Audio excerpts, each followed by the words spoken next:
할렐루야. 우리 앞에 이렇게 인사하겠습니다. 뜨거운 은혜의 여름을 보냅시다. 아멘. 어떤 부부에게 이런 질문을 던졌다고 해요. 당신의 결혼 생활 30년을 요약하면 어떻게 요약이 됩니까? 근데 이 부부가요, 망설임도 없이 뭐라고 대답을 했냐면, 우리의 30년은 마치 탁구 경기 같았습니다. 이렇게 말을 하는 거예요. 여러분, 탁구 경기 같은 부부 생활이라는 게 좋은 의미일까요? 나쁜 의미일까요? 느낌이 오시죠? 좋은 느낌은 아닐 겁니다. 이 두 사람의 말과 행동이요, 마치 탁구를 치는 것과 같았다는 거죠. 남편이 분노의 공을 딱 치면 그거를 아내가 분노라는 공으로 맞받아치고, 이번에는 아내가 이 비난이라는 공으로 드라이브를 강하게 걸면 남편은 그걸 더 강한 비난으로 스매싱을 치는 이런 일의 연속이었다는 거죠. 그래서 40년을 살아봤더니 살았던 이 삶이 남는 게 뭐냐? 지난 과거가 트러블밖에는 남지 않았다. 싸움의 흔적들만 남았다라는 거예요. 그러면서 우리가 왜 이렇게 서로 트러블 메이커가 되어야만 했는가라는 그런 고민을 하는 부부의 이야기를 들은 적이 있어요. 여러분, 가족만 그렇습니까? 부부 관계만 그렇습니까? 아니에요. 어떤 공동체든지 어떤 관계든지 사람의 유형은 딱 둘로밖에 나뉘지 않아요. 어떤 둘로 나뉘느냐? 트러블 메이커가 되느냐, 아니면 피스 메이커가 되느냐, 문제와 사건을 일으키는 사람이 되느냐, 반대로 문제를 해결해서 화평을 이루는 사람이 되느냐 하는 거죠. 그렇다면 여러분들은 어떤 유형의 사람인가요? 트러블 메이커입니까? 아니면 피스 메이커입니까? 우리 하나님은요, 우리에게 이런 사람이 되라고 말씀하세요. 우리 고린도후서 5장 18절 말씀을 같이 읽습니다. 시작. 그가 그리스도로 말미암아 우리를 자기와 화목하게 하시고 또 우리에게 화목하게 하는 직분을 주셨으니. 아멘. 여러분, 하나님께서 여러분들에게 어떤 직분을 주셨다고 말씀하십니까? 화목해 하는 직분. 그 직분이 저와 여러분들에게 주어져 있는 줄 믿으시기를 간절히 축복합니다. 우리 그 마음으로 그 믿음의 선포를 담아서 이렇게 믿음으로 선포하겠습니다. 할 수 있거든 화목합시다. 할 수 있거든 화목합시다. 여러분, 성경에서 화평케 하는 일에 가장 잘 어울리는 사람 한 사람을 꼽으라고 한다면 여러분 누구를 꼽으시겠어요? 그렇죠. 저는 이삭을 꼽습니다. 왜 이삭이 화평케 하는 자의 대명사냐? 여러분, 그가 180년을 살았거든요. 그의 180년 인생을 보면요, 그 어떤 싸움도 그 어떤 다툼도 그의 삶에는 일어나지가 않았어요. 여러분, 잘 생각해 보세요. 우리가 이삭의 이야기를 잘 알고 있는데 이삭의 이야기 속에 이삭이 누구누구와 싸웠다, 누구누구와 다투었다는 표현 보신 적 있습니까? 없어요. 180년 동안 단 한 번도 싸운 흔적이 등장하지 않아요. 심지어 이삭이 언성을 높여 싸웠다라는 말조차도 등장하지 않더라는 거죠. 사실 오늘 본문도요, 그 이야기의 맥락에 있어요. 이삭은 어디를 가든지 우물을 팝니다. 당연하겠죠. 당시 우물은 생존을 위한 수단이었어요. 식수는 물론이고 가축들에게 물을 공급하려면 반드시 우물이 필요했죠. 근데 놀라운 건 이 우물을 파고 그리고 내 소유의 우물이 어떤 문제에 얽히잖아요. 갈등이 생기잖아요. 그럼 이삭은 보통 어떻게 행동해요? 그렇죠. 우물을 주고 떠나버려요.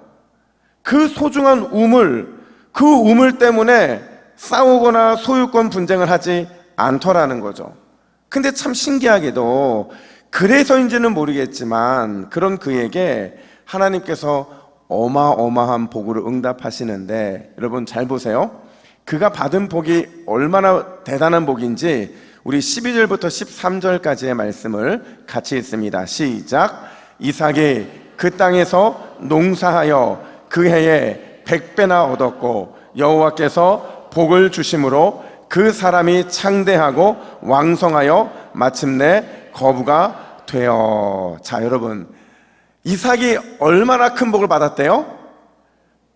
100배나 얻었다 이렇게 말. 여러분 100배라는 게 얼마나 큰 복이냐면요, 정확하게 수치로 말할 수 없으니까 만수, 꽉 찬 만수의 복, 가장 가득 차고 더 이상 채울 수 없을 정도의 축복, 그거를 이 100이라는 숫자에 담아서 사용하고 있는데, 그만큼 이삭은 엄청난 하나님께 복을 받은 사람이죠. 복을 받았고 창대해졌고 왕성해져서 마침내 뭐가 됐대요?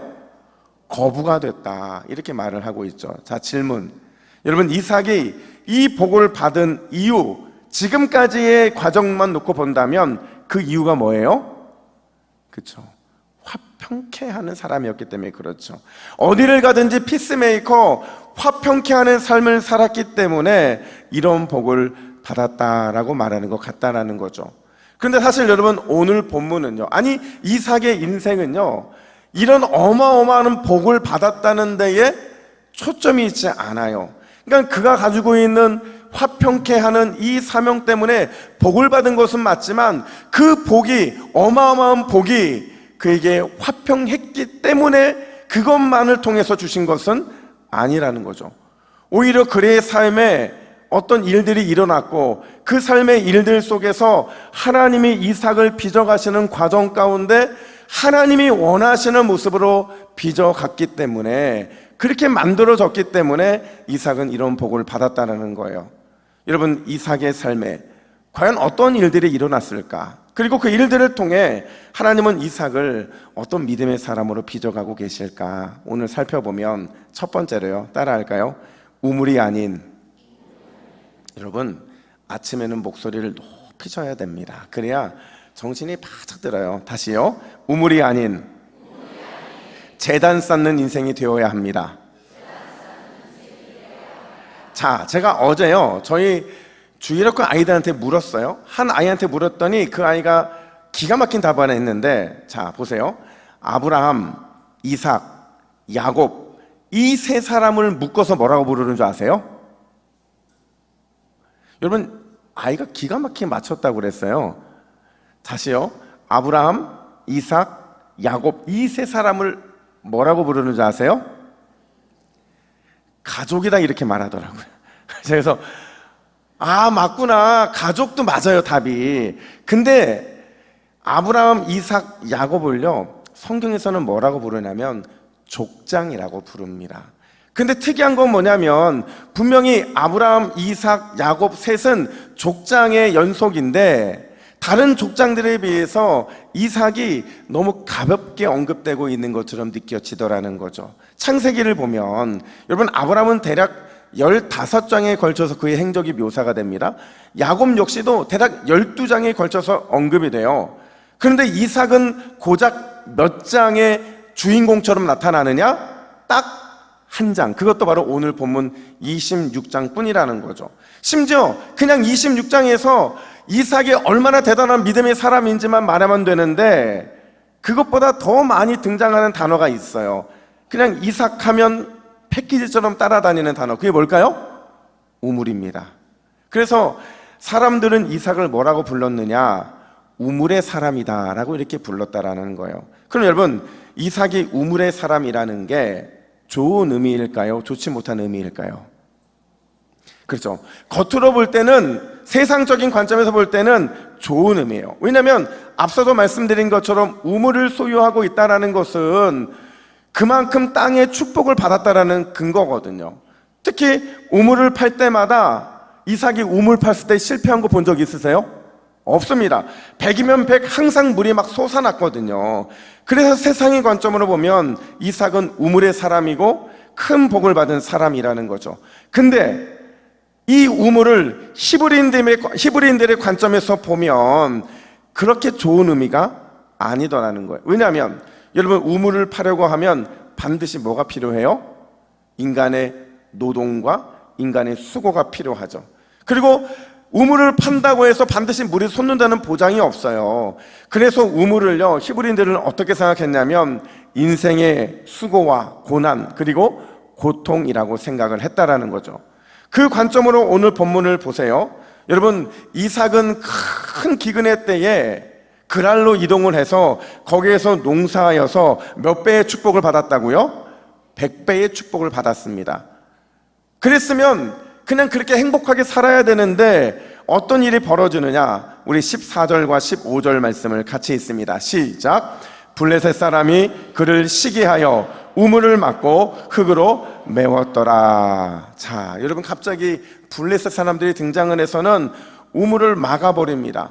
그러다 18절에서 이삭은 자리를 옮겨서 다시 또 뭘 파요? 우물을 팝니다. 이번에 우물을 팠더니 샘 근원을 얻게 돼요. 그러니까 대단한 축복을 받은 거거든요. 그런데 또 블레셋 사람들이 등장을 해서는 그 고생에서 얻은 우물을 또 빼앗아요. 우물을 놓고 떠나면서 이삭이 화를 내지 않고 분노하지 않고 아주 소심한 복수를 하는데 그 이 우물의 이름을 뭐라고 짓느냐? 에색이라고 지어요. 강탈했다, 강탈당했다라는 의미인 거죠. 포기하지 않고 또다시 우물을 파요. 그러자 또 블레셋 사람들이 와서 또 빼앗아 가는 거죠. 그때 또 소심한 복수를 하는데 우물의 이름을 뭐라고 지어요? 신나 대적이라는 이름을 짓더라는 거죠. 자, 정리하면 여러분, 이삭이 계속해서 우물을 팠다는 게 과연 뭘 의미하는 걸까요? 이삭이 계속해서 우물을 팠다는 것은요, 그의 인생에 끊임없는 고난과 고통이 있었다라는 거예요. 물론 하나님께서 복을 주셨죠. 그에게 복을 주셔서 항상 물이 솟아나게 하셨지만 그럼에도 불구하고 그의 우물 파는 인생에는 갈등이 끊이지 않았고 수고가 끊이지 않았고 인생의 고생이 그의 삶에 늘 있었다라는 거죠. 물이 솟아나면 갈등이 생기고 또 솟아나면 갈등이 생기고, 여러분, 이걸 진짜 복이라고 말할 수 있을까요? 아니더라는 거죠. 고난과 수고의 인생, 그게 우물의 사람 이삭의 인생을 요약하는 표현이더라는 거예요. 근데 중요한 것은 그런 우물 파는 이삭의 인생에 전환점이 생겼다는 거예요. 어떤 전환점이 생겼느냐? 자, 여러분, 18절 말씀을 우리가 주목해서 읽겠습니다. 18절입니다. 시작. 그 아버지 아브라함 때에 팠던 우물들을 다시 팠으니 그 우물들의 이름을 그의 아버지가 부르던 이름으로 불렀더라. 아멘. 자, 여러분, 잘 생각해 보세요. 지금 이삭이요, 열심히 우물을 팠던 인생이에요. 근데 갑자기 18절에서 아버지가 팠던 우물을 다시 파기 시작합니다. 그리고 거기다가 아버지가 불렀던 우물의 이름을 부르기 시작을 해요. 여러분은 아버지가 팠던 우물을 팠다는 것, 아버지가 불렀던 우물의 이름을 불렀던 것, 과연 이게 뭘 의미하는 걸까요? 여러분, 이거는요, 지금 이삭이 자기의 인생을 돌아봤다는 거예요. 자기의 인생을 돌아봤더니 열심히 우물을 팠는데 우물을 팔 때마다 수고하고 또 우물을 팔 때마다 고생했는데 결과가 뭐냐? 갈등이더라는 거죠. 도대체 나는 왜 우물을 팔 때마다 이런 인생의 수고로움이 생기는가? 그 이유를 찾고 또 찾았더니 이유를 발견하게 되더라는 거죠. 여러분, 이삭이 찾은 인생 수고와 고생, 갈등에 대한 답이 무엇이었느냐? 한번 따라할까요? 우물이 아니라 제단이다. 여러분, 이 말이 뜻이 무엇인지 아세요? 이삭은 끊임없이 우물을 파는 사람이었죠. 그래서 그의 별명이 뭐라고 그랬어요? 우물의 사람이었잖아요. 그럼 그의 아버지 아브라함의 별명은 뭐였는지 아세요? 사람들이 아브라함을 뭐라고 부릅니까? 믿음의 조상이죠. 믿음의 사람이에요. 근데 왜 아브라함을 믿음의 사람이라고 불렀냐면 아브라함은 가는 곳곳마다 가장 먼저 뭐를 했어요? 제단을 세웠죠. 제단을 쌓고서는 하나님께 예배의 제단을 쌓고 그 위에서 하나님의 이름을 부르며 예배했기 때문에 그는 믿음의 사람이라는 별명을 얻은 거죠. 바로 그거예요. 이삭이 생각해 보니까 자기는 나름 열심히 살았거든요. 근데 아브라함의 인생에는 있고 자기의 인생에는 없는 거, 그거 하나가 갑자기 떠오르게 되더라는 거죠. 그게 뭐예요? 제단을 쌓은 거죠. 그리고 하나님의 이름을 부르며 예배하는 삶, 거기서 자기의 인생과 아브라함, 아버지의 인생이 갈리고 있는 것을 발견하게 되었다라는 거예요. 그래서 그는 아버지가 우물을 판 후 뭐라고 이름을 지었는지를 계속해서 기억을 더듬으면서 그 우물을 팠던 거예요. 그랬더니 우물의 이름들 가운데 뭐를 발견하게 됐느냐? 여호와 하나님이 계시더라는 거죠. 그 모든 흔적들 속에서, 아버지의 흔적들 속에서는 여호와 하나님이 발견되더라는 거예요. 그리고는 이렇게 고백합니다. 우리 22절 말씀을 같이 읽습니다. 시작. 그 이름을 르호봇이라 하여 이르되 이제는 여호와께서 우리를 위하여 넓게 하셨으니 이 땅에서 우리가 번성하리로다 하였더라. 아멘. 드디어 자기도 우물을 파면서 그 우물에서 누가 생겼느냐? 여호와 하나님과의 추억이 생기기 시작했다라는 거죠. 여러분, 우리가 늘 착각하는 게 뭐냐면요, 우리는 하나님이 우리에게 좋은 우물을 원한다고 착각을 해요. 아니, 얼마나 좋은 우물을 팠는지, 얼마나 대단한 우물을 소유하고 있는지, 얼마나 놀라운 우물 터지는 기적을 경험했는지, 하나님이 이런 것들을 기뻐하신다고 우리는 착각할 때가 많다라는 거죠.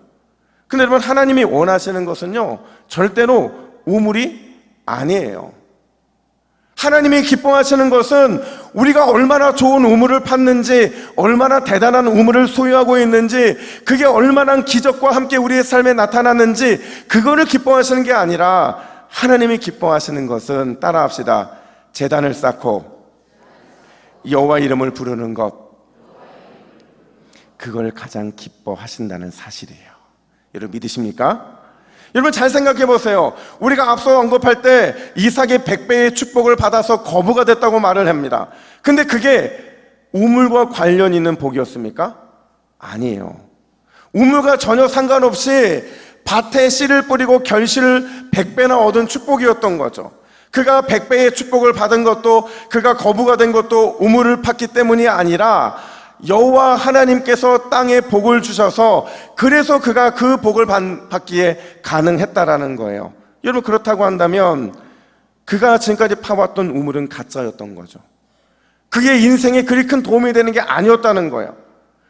진짜는 그가 세워야 되는 제단이었고, 진짜는 그가 불러야 하는 여호와의 이름, 그것이 바로 진짜였다는 사실을 비로소 깨닫게 된 거라는 거죠. 일전에 제가 여러분 제 고등학교 때 사진을 한 장 보여드린 적이 있어요. 제가 오늘도 보여드리고 싶었지만 보여드릴 수 없는 게, 여러분 너무 저만 볼 때마다 웃으실까 봐, 제가 고등학교 1학년 때요, 무슨 인생의 근심과 걱정이 그렇게 많았는지 늘 얼굴이 죽상이었어요. 그리고 어두웠어요. 그리고 지금의 얼굴은 진짜 이 광명을 찾은 얼굴인 겁니다. 그때는 너무 어두운 얼굴이었는데, 근데 얼굴만 어두웠던 게 아니라 제가 굉장히 네거티브했던 것 같아요. 근데 네거티브하는 모습이 그냥 막 표현한 네거티브가 아니라 그냥 앉으면 늘 한숨 쉬는 거죠. 아휴, 여러분 고등학교 1학년이 한숨을 쉬면 얼마나 쉬겠어요. 근데 늘 삶이 그랬던 거예요. 그러니까 이걸 보면서 제 주변에 있는 친구들과 선배들이 저를 좀 긍휼히 여겼던 것 같아요. 그러면서 저한테 뭐라고 말했냐면, 야, 우리 밤에 산기도 가자, 이러는 거예요. 밤에 산기도 가자. 그 형들이 고등학교 3학년이고 2학년이거든요. 근데 그 형들이 저한테 같이 산기도를 가자는 거예요. 근데 저는 그 당시에 산기도를 가본 적이 없어요. 그리고 산기도에 가면 늘 어떤 분들만 봤냐면, 이 큰 돌에다가 십자가 빨간 페인트 칠해놓고 이런 분들만 본 거예요. 그러니까 저는 그게 너무 싫었거든요. 그래서 이리 빼고 저리 빼다가 그냥 딱 걸려든 거예요. 그래서 형들 3명, 친구들 2명하고 저랑 6명이서 같이 산기도를 올라가는데, 그때 제 친구가 이렇게 말했어요. 뭐라고 말했냐면, 너 올라갈 때는 죽상이고 한숨인데 너 내려올 때 봐라. 내려올 때 너 분명히 찬송하면서 기뻐하면 내려올 거야, 이러는 거예요. 그때 제가 겉으로는 표현하지 않았지만 제 속마음은 어떤 마음이었는 줄 아세요? 웃기고 있네. 여러분, 사람의 마음이라는 게 산기도 한번 갔다 온다고 변할 수 있습니까? 변할 수 없어요. 저는 또 굉장히 이성적인 사람이거든요. 근데 무슨 산기도 간다고 내려올 때 찬송이 변하고 뭐가 변하겠어요? 근데 제가 한 5시간, 6시간 정도 같이 기도했던 것 같아요. 기도하고, 기도 안 되니까 또 이런 생각 저런 생각 하다가 기도하고, 이러다가 이제 내려오기 전에 저희끼리 뭐 했냐면 컵라면을 끓여 먹었어요. 여러분, 기도하고 나서 컵라면 끓여 먹는 거 아주 기가 막히게 맛있거든요. 그리고 내려오는데, 여러분 제가 어떻게 내려오는 줄 아세요? 제가 그때 불렀던 찬송이 지금도 생각이 나는데 이 찬양이었어요. 존귀하신 주의 이름 우리 기쁨 되도다. 주의 품에 안길 때에 기뻐 찬송 부르리. 예수의 이름은 세상의 소망이요. 예수의 이름은 천국의 기쁨일세. 할렐루야. 저는 몰랐어요, 제가 이 찬양을 부르고 있는지를. 근데 저한테 너 올라갈 때는 죽상이고 한숨이지만 내려갈 때는 반드시 기뻐 찬송할 거라고 했던 그 친구가 저한테 딱 내려오자마자 뭐라고 하는지 아세요? 봤지? 내가 이런다고 했잖아. 여러분, 우리가 아무리 인생에서 우물을 파도요, 그 우물이 우리에게는 만족을 줄 수가 없어요. 아무리 내 우물을 깊게 파고 좋은 물이 나온다 할지라도 그 우물로는 우리 안에 기쁨이 넘칠 수 없다는 거죠. 그럼 뭐가 우리를 기쁨을 넘치게 하느냐?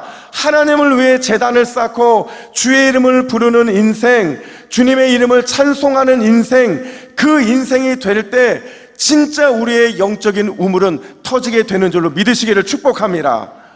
여러분, 우리가 하나님께 먼저 제단을 쌓잖아요. 그리고 주의 이름을 부르며 찬송하며 기뻐하잖아요. 그러면 뭐가 보너스로 주어지느냐? 이때 우물의 축복이 주어지는 거예요. 순서가 바뀐 거죠. 여러분, 제단을 쌓는 인생, 주의 이름을 부르며 찬송하는 인생이 되시기를 주님의 이름으로 축복합니다. 그러면 반드시 여러분들이 그렇게 간구했던 우물의 축복은 덤으로 주어지게 될 거예요.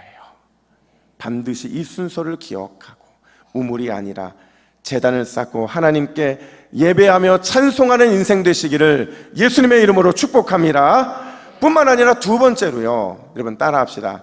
다시 브엘세바로 올라가야 합니다. 자, 여러분, 이제 이삭은요 우물 파는 인생이 아니에요. 이제는 제단을 쌓고 주의 이름을 부르며 찬송하는 인생이 되겠다고 다짐했어요. 근데 여러분, 이게 우리 같았으면 작심삼일이 됐을 텐데 이삭은 달랐어요.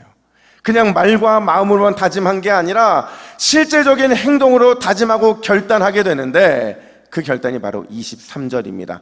우리 23절 말씀은 같이 있습니다. 시작. 이삭이 거기서부터 브엘세바로 올라갔더니. 아멘. 자, 여러분, 이삭이요 브엘세바로 올라갔대요. 이 브엘세바로 올라간 이후 주구장창 이삭은 여기에 머물러 삽니다. 여러분, 왜 이삭은 브엘세바로 올라갔을까요?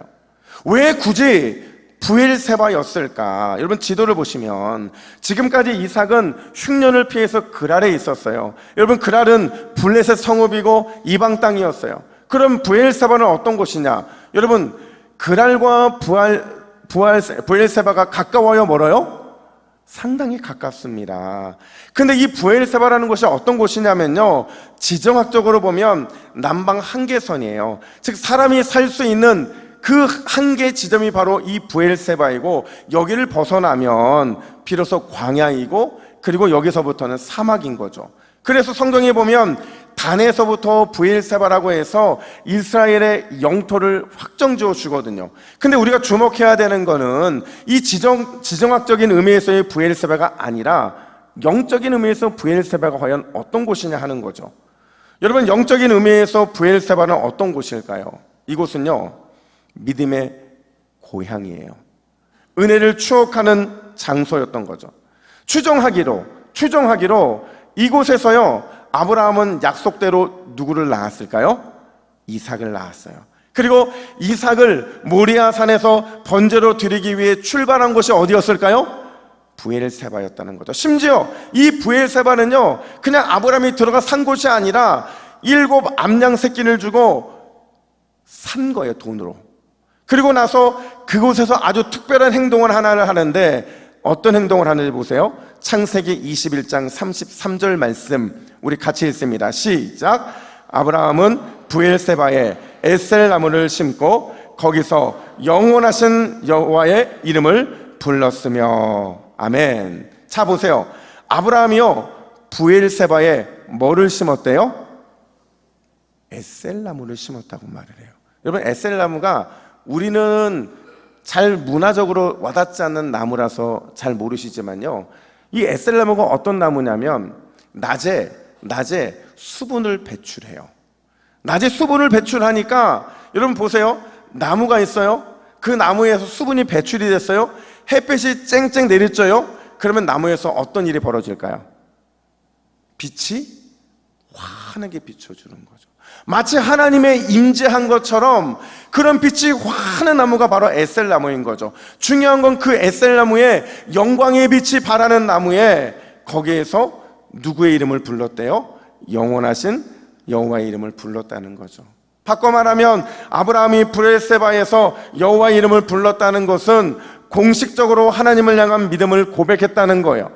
근데 중요한 건 뭐냐면 이 똑같은 일을 지금 오늘 본문에서 누가 하고 있다는 거예요? 이삭이 하고 있다는 거죠.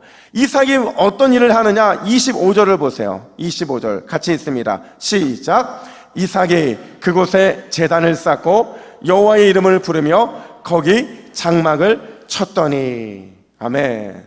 여러분, 이삭이요 그곳이 어디예요? 브엘세바잖아요. 거기에 제단을 쌓고 여호와의 이름을 불렀대요. 심지어 한 가지를 더 추가하죠. 거기에 장막을 쳤다라는 거예요. 여러분, 이삭이 아브라함과 똑같이 브엘세바에 제단을 쌓고 여호와의 이름을 불렀다는 게 과연 뭘 의미하는 걸까요? 거기에 장막까지 쳤다는 게 과연 뭘 의미하고 있는 걸까요? 여기에서 여러분 불렀다라는 이 단어는요 그냥 여호와의 이름을 부른 게 아니에요.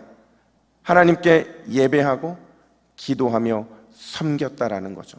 결국 이건 이삭의 아버지 아브라함의 하나님, 아버지의 하나님을 드디어 나의 하나님으로 섬기겠다라는 믿음의 선포를 하고 있는 걸 보여주고 있는 거예요. 지금까지는 아브라함의 아들로서 살아왔고 그 아들로서 그냥 그렇게 맹목적으로 살아왔다고 한다면 이제는 아버지의 하나님을 나의 하나님으로 섬기겠다라는 믿음의 선포를 하고 있는 거죠. 이제부터 하나님의 장막 안에 머물면서 예배하는 인생, 주의 이름을 부르는 인생이 되겠다라고 고백하고 있는 장면이더라는 거예요. 여러분, 우리는요 모두 다 다시 올라가야 될 브엘세바가 있어요.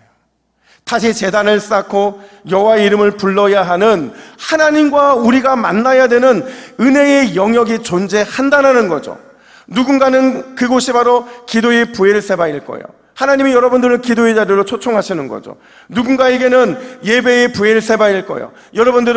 누군가는 예배의 자리로 하나님께 초청을 받고 있다는 거죠. 또 누군가는 사랑과 수고의 브엘세바일 것이고 섬김과 헌신의 브엘세바, 심지어 누군가에게는 간절한 눈물의 브엘세바일 수 있다는 거죠. 우리 주님께서 오늘 브엘세바에 오른 이삭처럼 우리에게도 브엘세바로 오르라고 말씀하고 있는 거죠. 근데 여러분, 우리는 망설이죠. 그 브엘세바 가는 것에 대한 망설임이 우리 안에 있다라는 거예요. 그래서 오늘 본문은 망설이지 말라고 이삭이 브엘세바로 가기를 결단하고 그 일을 행하자 어떤 일이 발생이라고 말하냐면, 그동안 그랄에서 그렇게 이삭을 괴롭히고 내쫓았던 블레셋 그리고 아비멜렉 일당이 이삭을 찾아오게 돼요. 그리고는 이렇게 말합니다. 28절 29절 말씀 우리 같이 읽습니다. 시작. 여호와께서 너와 함께 계심을 우리가 분명히 보았으므로 너와 계약을 맺으리라. 너는 우리를 해하지 말라. 이제 너는 여호와께 복을 받을 자니라. 아멘. 아니죠, 할렐루야죠. 여러분, 이게 무슨 말이냐면요, 이제 우린 더 이상 분쟁하지 않겠다는 거예요. 우물 때문에 싸우지 않겠다는 거예요. 왜냐하면 이삭을 통해 하나님의 살아계심을 그들이 목도했기 때문이죠. 하나님의 복 주시는 사람은, 브엘세바에 오른 사람은 절대로 막을 수 없다는 것을 그들로 하여금 깨달았기 때문에 더 이상 싸울 이유가 없다라는 거예요. 여러분, 우리가 하나님이 원하시는 부엘세바로 나아가서 주의 이름을 부르며 주님의 은혜 안에 거하면 이삭에게 임했던 그 은혜의 권세가 저와 여러분들의 삶에도 동일하게 임하게 될 줄로 믿습니다. 이 여름에 여러분 뭐 하시겠어요? 이 여름에 여러분 기도의 단을 쌓으시기를 축복합니다. 이 더운 여름에 말씀의 단을 쌓으시기를 축복합니다. 이 여름에 지금까지 해보지 못했던 영적인 도전들을 많이 하시기를 축복합니다. 여러분, 하나님께서는요, 지금까지 우리가 해오지 못했던 그 영적인 영역들이 정복되는 순간, 그 부엘세바에 오르는 순간 하나님이 우리에게 주실 수 있는 가장 좋은 것들을 베풀어 주시는 분이세요. 제가 어느 교회에 이렇게 방문하면요, 항상 저는 방문하는 교회들마다 대충이나마 늘 보는 게 있어요. 뭘 보는 줄 아세요? 저는 교회 건물 보지 않습니다. 저는 그 교회 시설 보지 않아요. 뭘 가장 보느냐? 주보를 봐요. 근데 그 교회는 주보를 쌓아놓는 교회였어요. 그러니까 왜 쌓아놓냐면 어느 주에 누군가가 교회를 못 왔으면 그냥 그 주보 찾아서 가져가라고 쌓아놓은 것 같아요. 근데 그 주보예요. 제가 한 4주치를 가져왔는데 거기에 아주 감동을 주는 문구가 4주에 걸쳐서 기록이 돼 있는 거예요. 그래서 딱 보니까 첫 번째 주에 어떤 문구였냐면 제목이 하나님의 사람아 라는 제목이었어요. 근데 그 제목 가운데 하나님의 사람이 어떻게 살아가야 되는지를 묘사해 주는데 화면을 보세요. 이렇게 말합니다. 제가 앞에 하고 뒤니 여러분이 합니다. 나에게 맞추면,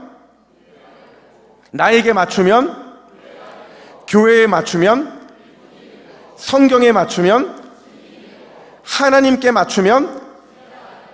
와우, 여러분 되게 의미가 있는 얘기 아닙니까? 그래서 와, 대단하다. 근데 그 다음 주 주보를 보니까요, 이번에는 예수님의 사람이에요. 그 예수님의 사람 하면서 뭐라고 말하냐면, 제가 읽습니다. 고집을 버리면, 체면을 버리면, 자존심을 버리면, 욕심을 버리면. 두 번째 주 이걸 딱 보는데 막 은혜가 넘치는 거예요. 그리고 세 번째 주를 기대하는 마음으로 딱 펼쳤더니 제목이 순종의 사람아예요. 사명을 귀히 알면, 사명을 위해 살면, 사명을 감당하면, 사명을 아는 자는. 그리고 진짜 기대하는 마음으로 마지막 네 번째 주를 봤는데 주보에 믿음의 사람아로 시작이 됩니다. 믿음의 사람아. 생기 있는 믿음은, 반석 같은 믿음은, 담대하게 믿으면, 창조적인 믿음은. 할렐루야. 이걸 딱 보는 순간 제가 어떤 마음이 들었겠어요? 아, 이거 우리 동부교회를 향한 기도의 제목이다. 그리고 우리 동부교회가 하나님의 사람, 예수님의 사람, 순종의 사람, 믿음의 사람으로 세워질 때 반드시 이런 축복을 받게 될 것이라는 확신이 들었습니다. 여러분, 이거 누가 만들었을까요? 누가 이런 멋있는 문구를 만들었는지 알 길은 없어요. 알고 싶지도 않아요. 근데 더 중요한 건 뭐냐면 이 멋진 문구는요, 반드시 어디에 오른 사람만 만들 수 있느냐? 은혜의 부엘세바에 오른 사람만 만들 수 있는 겁니다. 그래서 여러분, 은혜의 부엘세바, 기도와 말씀의 부엘세바, 순종과 믿음의 부엘세바에 올라간 사람은 이보다 더 좋은, 더 멋진 문구도 만들 수 있는 거예요. 그곳에 제단을 쌓고 주의 이름을 불러본 사람은 더 놀라운 기적도 경험할 수 있는 거죠. 사랑하는 여러분, 2024년 여름 우리 주님께서 여러분을 부엘세바로 부르고 계신 줄로 믿으시기를 축복합니다. 뜨거운 은혜를 사모하며 기도와 말씀의 부엘세바에 오르세요. 회복의 능력을 갈망하며 눈물의 부엘세바를 향해 나아가세요. 간절한 회개와 자복의 마음으로 겸손의 부엘세바에 오르세요. 그것에 올라 단을 쌓고 주님의 이름을 간절히 찾으면 우리 은혜의 주님께서 반드시 부엘세바의 축복을 우리에게 부어 주실 줄로 믿습니다. 이 여름 뜨겁게 부엘세바의 은혜를 누리는 저와 여러분 되기를 예수님의 이름으로 축복합니다. 아멘. 기도하겠습니다. 하나님 아버지, 우리가 다시 기도의 브엘세바, 말씀의 브엘세바, 은혜와 눈물의 브엘세바로 나아가기를 원합니다. 늘 우물 파는 인생이었던 주님, 우리를 불쌍히 여겨주시고 이제는 우물 파는 인생을 과감하게 청산하고 아브라함처럼 제단을 쌓고 찬송하며 주의 이름을 부르는 예배자가 되게 하여 주시옵소서. 주님, 우리가 다시 브엘세바로 나아가면 반드시 브엘세바의 복을 우리 인생에, 우리 교회에, 우리 가정에 허락해 주실 줄로 믿습니다. 이번 한 주도 브엘세바에서 주님을 만나는 모든 동북의 믿음의 가족들이 되게 하여 주시옵소서. 감사드리며 예수님의 이름으로 기도하옵나이다. 아멘.